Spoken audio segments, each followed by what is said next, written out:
Well, I'm going to, Yeah. I want to thank everybody for coming out. I want to throw a special thanks out to Catherine and Jerry Ritchie who hosted us here. They're our dear friends for a long time. I guess I also need to call out my Uncle Grant, and I'll add Mary Lou to that because I didn't know Mary Lou was coming, but thank you. They've traveled all the way from Colorado to be here, so they get the prize for the longest travel, which we didn't advertise it, but it's big. Congratulations. And then Chi as well, if you get a chance to meet Chi, please do. She stepped out for a second. Okay. Well, let's wait. Let's wait. This one? She thankfully married my father January of 2021. 2022. January of 2022. So they had their first anniversary at the hospital. At the hospital. But she was a blessing the whole time. So be sure to say hi to her. My dad's brother Denzel and his extended family, which are my cousins and their offspring and the whole crew. So thank you for coming.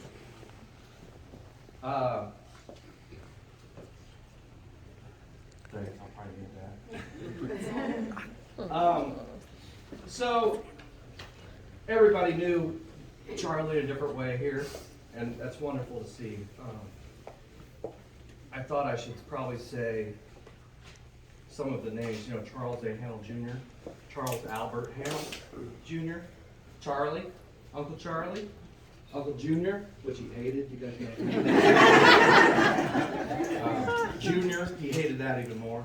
Grandpa, Papa, Dad. Also known as Charlie Tuna. That would be something to the effect of, Breaker 19, this is Charlie Tuna, looking for some Smokies, headed westbound. Come back, give me a 1040, come back. And so, that includes extending a 50-foot base station antenna off of our barn so we can have a, 24/7 radio. Yeah, so CV, Yeah. CB radio. And there's Chief. And there's Chief. Hi, Chief. Hi. But some amazing things he could do. He would get off a 12-hour shift, working second shift at 8 a.m. in the morning, or third shift, 8 a.m. in the morning, drive home, and drive us to Colorado without sleeping and without Googles. Just this amazing ability to do that. And also an amazing ability to be there in a crisis. He was the guy. So I hope that I receive some of that in my genes. Who knows, right? I'm not as good as Charlie. You got Kim. Yeah. You got Ken. The only other thing I wanted to cover was maybe. Oh, I did forget one within the naming categories because you could also call him Chuck because he didn't give a fuck.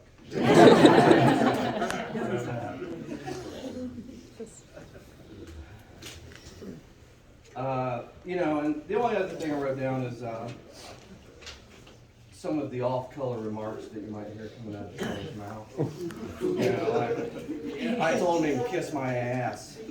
I told him to stick it where the sun don't shine. Well, that's good, Dad.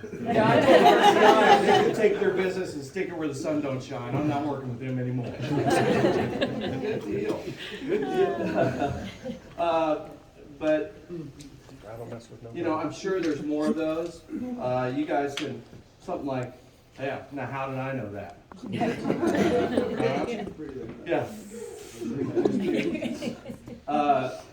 Anyway, he had a very full life, obviously by this turnout.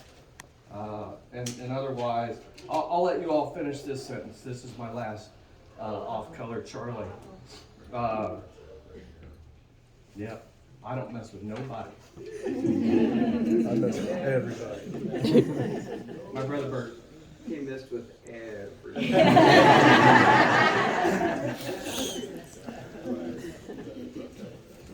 I didn't know my brother was so long-winded. He told me I was doing this, so he just covered half the thing, so I'm just gonna sit down. I started to put down some words about Dad, all the names, because he was every one of those. The words just don't honor him enough. I don't know anybody that lived life the way he did.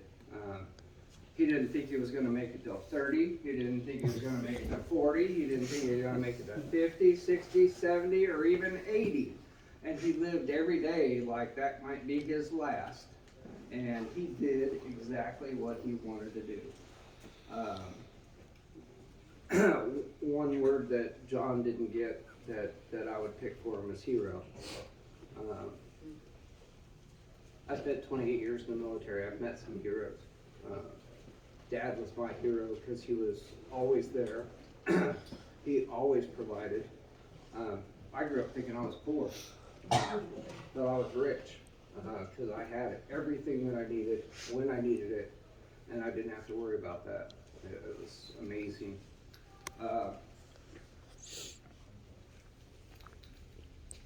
Thank you, Chi. After Mom passed, Dad was inconsolable. And I know because he was my neighbor, he was in my driveway. He honked his horn and flashed his light. Yeah, to get me to come out. Even on his deathbed, he was screaming my name because that's what he did every day. Bert, where the hell did he go? I often tell a story that I thought my name was Getwood until I was about 12. That's all he ever said to me, get wood. When you grow up in the oil crisis, that's what you gotta do.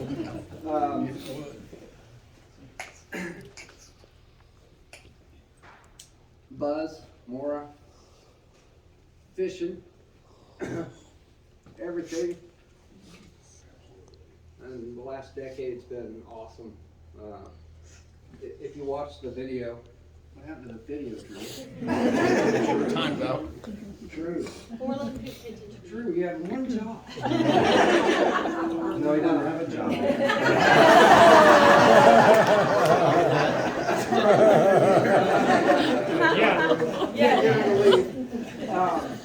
That's a big fish.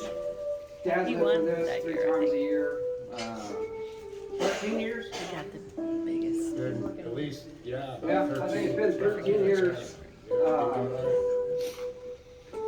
He caught fish that were as big as him. October, he caught the largest snow grouper in Destin for the month of October. It weighed 1/3 of his body weight. He just loved to do that, and I love doing it with him because it's amazing. And Well, there you go. yeah, With Miss there's the Destin. fish right there with Drew photobombing. Trying to get him to see Miss Destin, I think.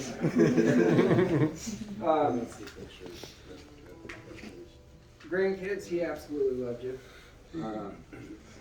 I don't think my dad said I love you to me till I was probably 18 years old. His way of showing that was by providing and being there. It wasn't verbal, it certainly wasn't physical, but know that he did absolutely care about you. Like me, he likes your kids better than you. But, you can skip kids and go straight to grandkids. That's the way I do it. No. He was a soil tester for American Testing and Engineering when before John was born, and he called Mom and said he was moving to Cincinnati because he got a promotion in his job, and Mom said you'll be moving to Cincinnati by yourself. I'm staying in Indy. And so that is the reason he'd get on every road in the United States of America, because he knew where that road was, where it went. You know, he'd point out where he'd dug a hole along the way, and amazing sense of direction.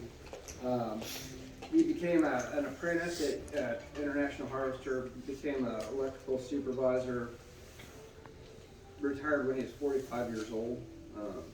You know, he didn't have to work. He chose to work, and worked at a bunch of places after that doing exactly the same thing, and just keeping busy and keeping Mom in real estate money,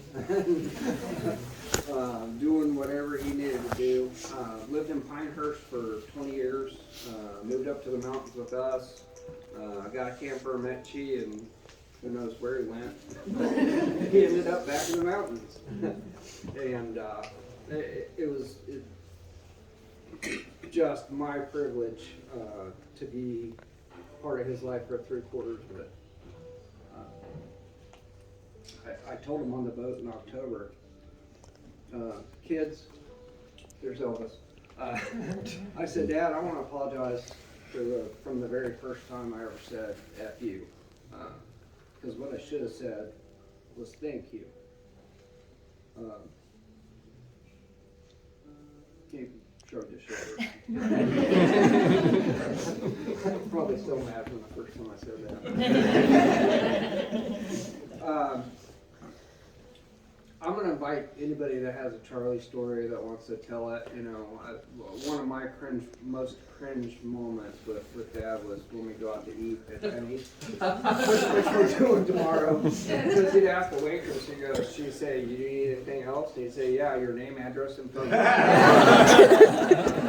We told him the address part was really creepy. It wasn't just a Denny's. There's drive-throughs too. Everybody knew him in a different way.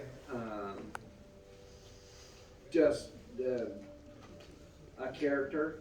And I suppose he was that way from the day he came out, because his mom and dad had many, many stories about him as well. I'm sure his brother over here can tell you quite a few.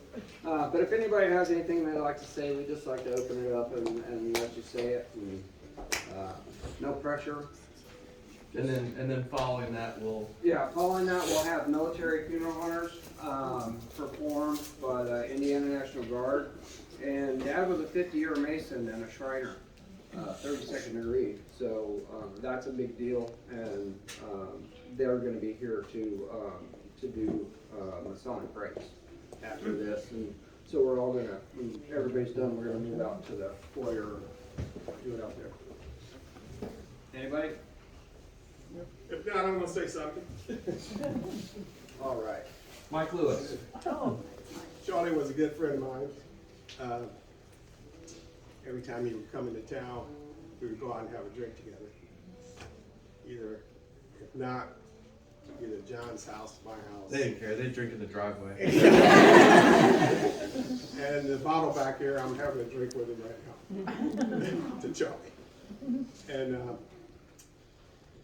I don't know, down there, he had a bar. Oh, I know. I've still got it. You want it. He had a bar. And he was telling me all the stories about the bar he used to have and everything, because I have a bar in my basement. So another thing, that Charlie was really a person, like they said, he worked at International Harvester, he worked with my dad. And I said, one day I came home, Charlie sitting out front, I said, you know what? I went to buy me a new vet today, and they wouldn't give me a discount on it. And I told him, I said, well, and I work for General Motors. He said, you know what, Mike? Have you ever tried out a Chrysler? He said, I can get you a Chrysler and get you a discount on it. I said, you know what? I said, no, but Charlie, I'm gonna go try one out tomorrow. So I went and tried one out tomorrow, and I bought it. he got a $5,000 discount for it. So, you know, it was like, and he was always saying, hey, if you need a hand, I'm here. You know, so, you know, and here's the church. Cheers. And there is room back there, his drink of choice, so if you wanna have one, Charlie. Yeah, that one he actually left at my house last night. Just in case he was coming back. And it's not that I don't know how to get dressed. I was gonna wear his bolo tie this morning, but when I tried to adjust it, it broke. So. This is from the 70s, and he was a cowboy before Kevin Costner.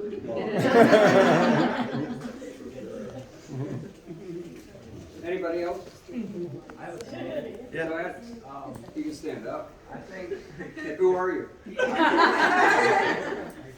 Who are you? I'm Josh Hannel. I'm Charlie's grandson. His youngest, right? Mhm. So, I hope so. one of my favorite stories with Grandpa is when he would always try and help me with my Spanish homework, even though I never spoke a lick of Spanish. Or Japanese, or Every time we would ask him what medicine he took, he was like, "It's this blood thinner that I'm on. It's called Xarelto." So, that'll just be a memory that I have of Grandpa. Yeah, he did, just to cover it, he didn't do too well with braces. So.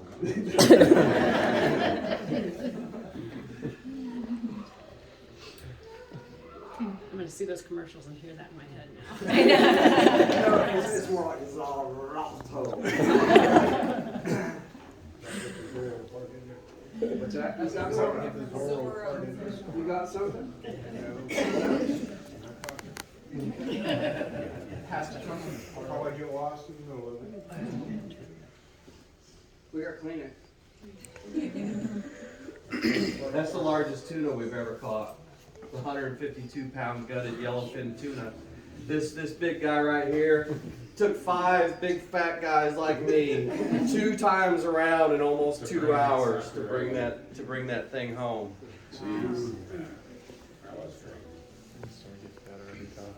But Charlie did. He lived for fishing. It'd be, you know, October 31st. You go. You going in April? We just got home. Yeah, he was the very first person, I'll tell you what, even when we fished in October, he was the very first guy to reel. I mean, you couldn't get out of his way. I mean, get out of my way, I'm coming in, I want that one now. And the boys would get him all fired up. And I'll tell you what, he was an awesome fisherman, guys. It was a privilege that I got to fish with him for 13 years, a lot. I had never really fished with a bass fishing back in the day, because I've known the family since I was 15. I know he was a big avid bass fisher back then. Since we were 8. Yeah, that's right, we played hockey. Well, I was definitely Charlie's second favorite. I wasn't a fisherman, and so when we used to go on father-son Bassmasters fishing tournaments, you know, where you go out at 6 o'clock or 4 o'clock in the morning when it's still dark. God damn it! What are you doing? Your feet in the water! I'd be back there sitting on the back of the boat, going, "You think we can ski today, Dad?" So, Bert was definitely his Still doing that on the favorite. boat today, John. Huh? You're still doing that on the boat today. Well, plus I sunk 2 of them. Yeah. And blame me. But yeah, definitely.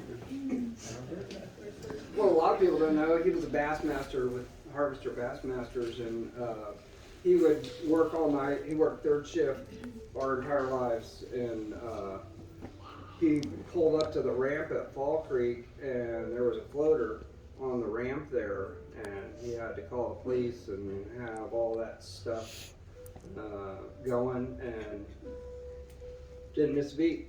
He went fishing that day, and came home and said, hey, I was fishing. Well, I found a dead body.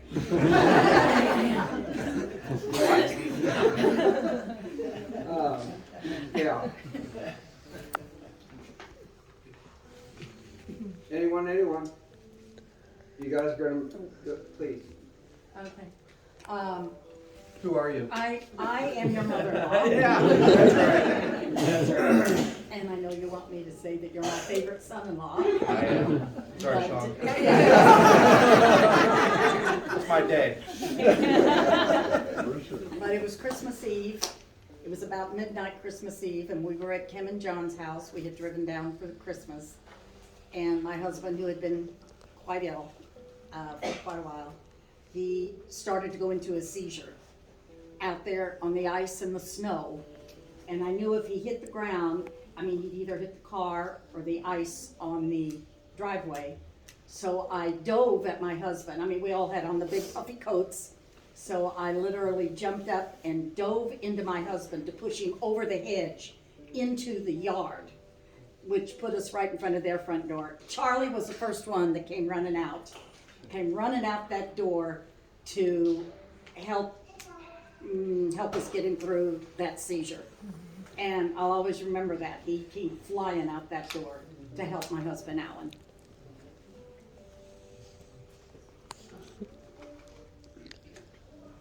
You guys think that? So I have Andy. I can't wait for this. I married Charlie, and I'm Sue's cousin, and Sue came to live with us when she was younger, and she met Charlie in El Paso when he was in the Army at Fort Bliss, and we lived on a farm, and my mom and dad always had hosted these 4th of July things out on the farm. And so my cousin, my dad's nephew, and his cousin were at the thing, and they were in high school then. And my dad had this pickup truck with the spotlight on it. And so it was kind of dark, and so George and Paul Kenneth went frog hunting in the canal, and it was dark. So Charlie asked Dad for his pickup truck. And so Charlie gets in the pickup truck, and he shines the spotlight on George and Paul Kenneth, and he acts like he's talking on a radio, and he says, "Did you know that's illegal? This is the Texas state something." And he scared those two boys. They ran back to the house so fast. And George still remembers that to this day. He's like in his 70s, and he says, "Remember that time?" So he always messed, like they said, he always messed with people. Yeah. Yes, he did. He didn't mess with nobody. Mess with everybody. Thank you very much. Yeah, John, I that reminded me of a story, because I'm Grant. I am Sue's youngest brother. So, but we used to live Also from Colorado. We used to live in Lovington, New Mexico, and that was about 250 miles from El Paso, where Charlie was stationed there in Fort Bliss. They'd come up to visit us on the farm, and I was telling Angela about this, that we'd go out jackrabbit hunting, and everybody get in the back of the pickup and shine the light on the couple of eyes out there, jackrabbits, and we'd shoot them all the time because they would eat all the produce, carrots and lettuce and cabbage and cucumbers, everything. So we'd go out jackrabbit hunting, and 3 people would be behind the cab, and somebody would be driving, and you'd see the light or the eyes of the jackrabbit, and jackrabbit would run around, and he'd stop and shoot the jackrabbit in the .22 rifle. So Charlie was back there, and we had, I think, the rifle held like 12 bullets. And so we took off and saw this jackrabbit. And, you know, normally you wait for it to stop, but Charlie didn't. So he just started shooting. And he loaded about 12 rounds in about 10 seconds. And it was like, Charlie, what are you doing? He usually waits for the jackrabbit to stop. And Charlie looks at us and said, why would you want to do that? You know, you want to say, well, one, you're wasting ammunition. Two, I'm tired of loading the rifle up. And three, you haven't hit a damn thing. You know, it's He was a much better fisherman than hunter. He could catch the biggest fish out of everybody every time. It just happened. And his hunting prowess was not good. When I was growing up, he went deer hunting and came home with a white turkey. And not a wild one. He got it off the side of the highway. And when he finally did shoot a turkey, I asked him if he got it with his Buick.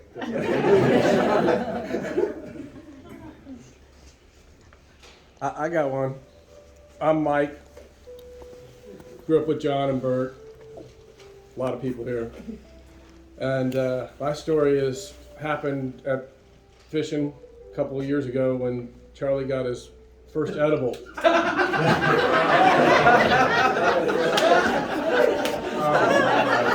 From whosoever name. No, he did them all the time. That's what I told Kevin. Yeah. I do that all the time. Yeah, and I saw him. He'd eaten about half of that cookie, and he had the rest of it wadded up and looked like a ball. And he gave it to me. I thought it was just a napkin to throw away, but no, it's just a cookie that he didn't finish he didn't talk the rest of the night. He was locked up on the chair, and that was kind of nice because he didn't talk. And then our plan was, hey, how do we give him this tomorrow? It was the best ride home. Bert drove home, and Charlie didn't say a word the whole time. Didn't tell him when to turn, didn't tell him when to stop, didn't tell him he was doing it wrong, didn't say anything. Good times. Yeah, Charlie was holding that chair at Buzz's house like it was going to fucking take off. And I look over and he goes, I gotta go home. I go to Mike, I go, hey, Charlie wants to go home. He goes, I know, he told me now.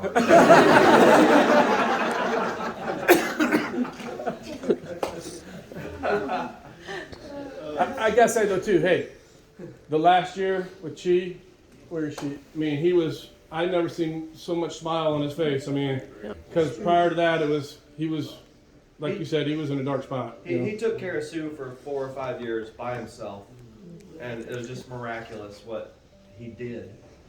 And then he was the loneliest man on the face of the earth. Yeah, he was. Especially when he said he stopped drinking, and he stopped on a dime. Oh, jeez. I mean, he stopped on a dime. He said, Mike, I'm not drinking no more. I said, okay. So next time he came in town, he goes, Mike, I bought you a bottle, but I'm not drinking. I said, okay. So he was drinking. Next time he comes in town, you have a big glass. He just shook his head and said, how was your food? But he could stop on a dime and say, I'm not drinking anymore. And DTs would have killed anybody. He drank a bottle every day and a half. DTs would have killed anybody else. And he smoked for 30 plus years, 2 packs a day. Quit those cold turkey and never looked back. Amazing resolve. I just had a meeting with his dentist. We were doing something else, but Dad did not use any Novocaine, any kind of number or anything. And his dentist told me, he goes, you know, I loved your dad, but I am so grateful I don't have to pull somebody's tooth that will not get anesthesia. He said it hurt me. He's amazing that way. We are going to take a break for the, if everybody wants to walk to the foyer, they're going to do military funeral honors and the Masonic rites, and you're welcome to hang out and tell stories all day. Oh, yeah.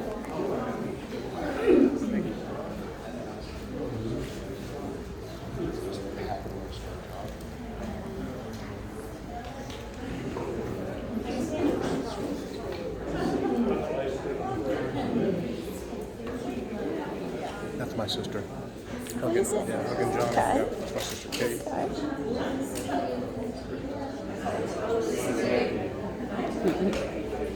My mom was calling, but I don't know, man. My mom's calling, and sometimes she's forgetting things. Really? Oh, that's not good.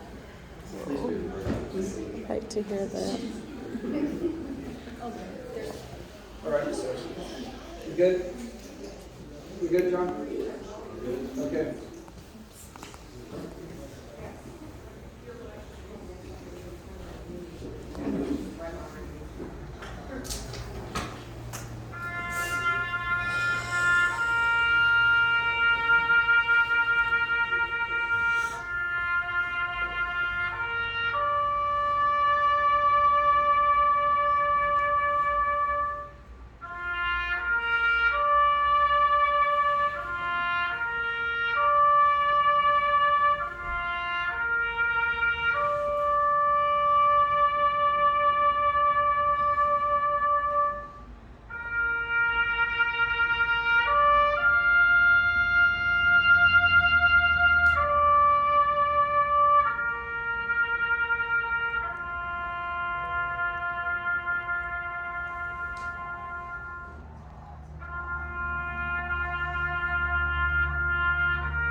Stand by.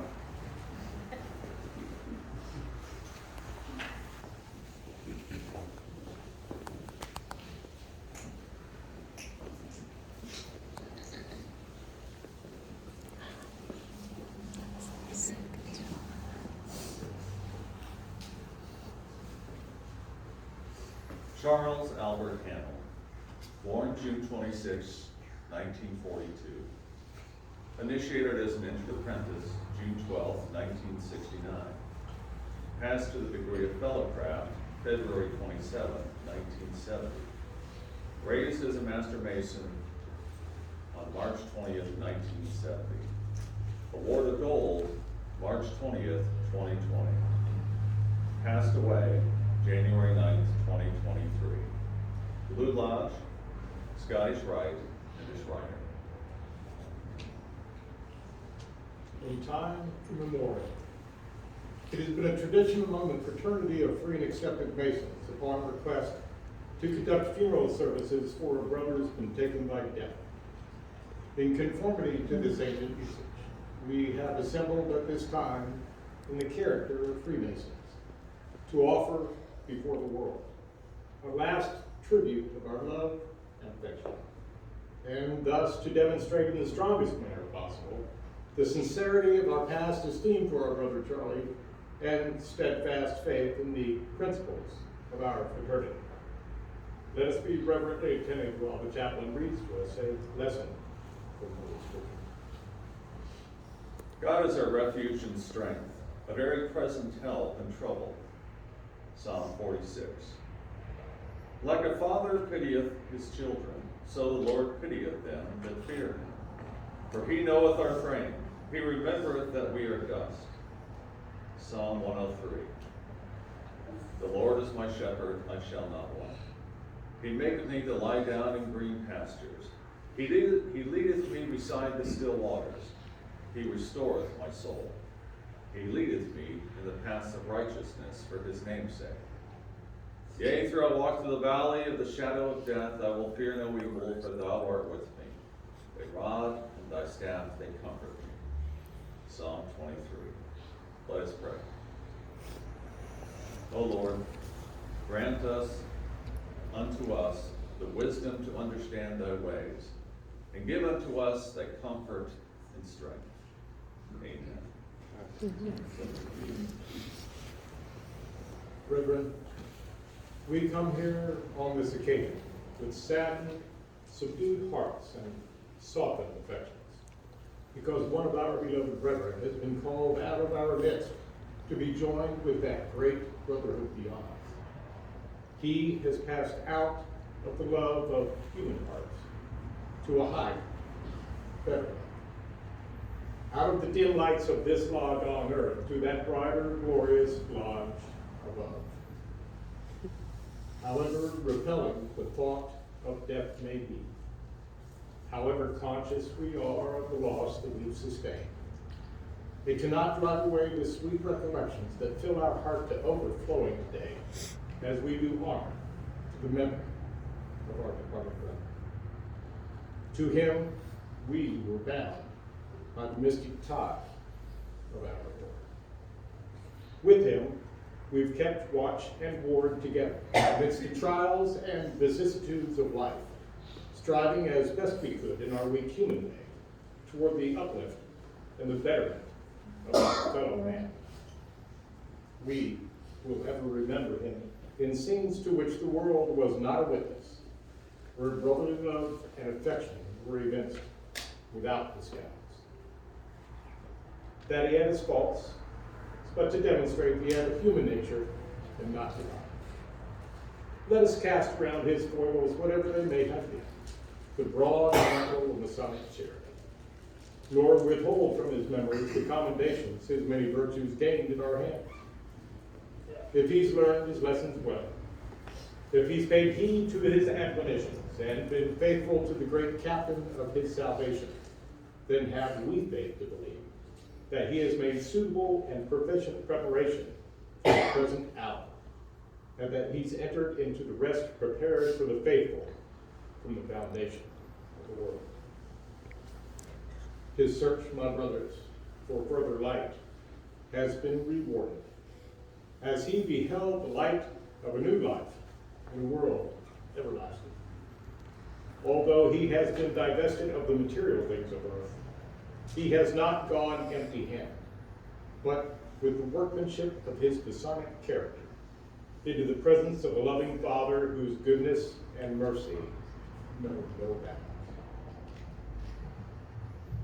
Our present gathering today would be without profit, unless it awakens serious reflection and strengthens us with resolutions for the future. May we look away from these sad scenes of frail mortality toward the high hope of immortality. May we be bound ever more strongly together by the bonds of brotherly love and affection. May the same ties that united us to our brother continue to bind us to his afflicted and bereaved family, to sympathize with them and to tender them all the consolation and relief which earthly friends can bestow. May we also, brethren, seeing the uncertainty of life, forget not that preparation which it is wisdom to make and weakness to defer. May we here resolve to maintain with greater zeal the dignified character of our profession. May our faith be made manifest by a correct moral walk in the world. May our hopes be as bright as the glorious mysteries that will be revealed to us in the hereafter, and our charity as boundless as the want of our fellow man.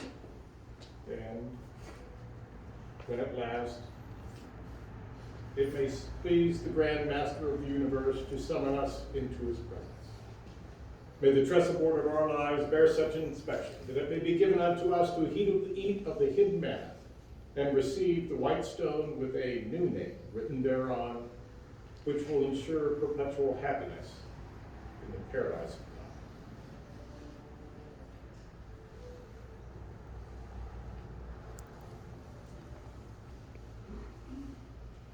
The lambskin, or white leather apron, is an emblem of innocence, and it is the badge of a Mason. More ancient than the Roman eagle with the golden fleece, more honorable than the star and garter. May its pure and spotless surface be to us an ever-present reminder of purity of life and conduct, a never-ending argument for higher thoughts, for nobler deeds, and for greater achievements. And when at last our weary feet shall come to the end of their toilsome journey, and from our nerveless craft shall drop forever the working tools of life, may the record of our thoughts and actions be as pure and spotless as the surface of this fair emblem, which is the true badge of the Mason.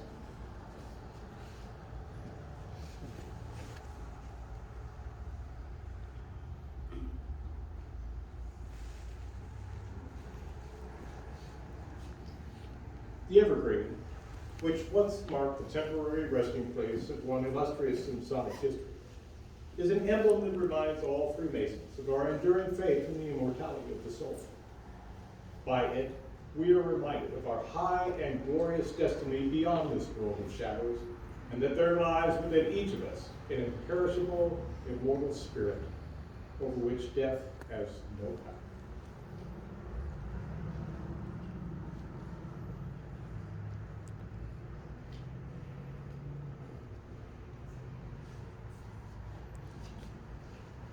We leave then now the remains of our brother with a tender and affectionate farewell, in the favorable expectation that his immortal spirit will partake of the joys prepared for the righteous from the foundation of the world.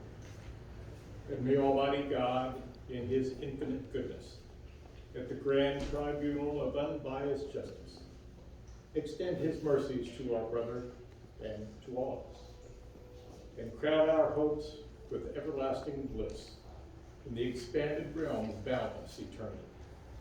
This we beg for in the name of him who be the glory now and forever.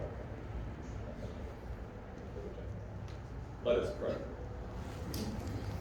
Almighty and most worshipful God, in whom we live and move, we have our being. We do most earnestly beseech thee to bless and sanctify to us this dispensation of thy providence.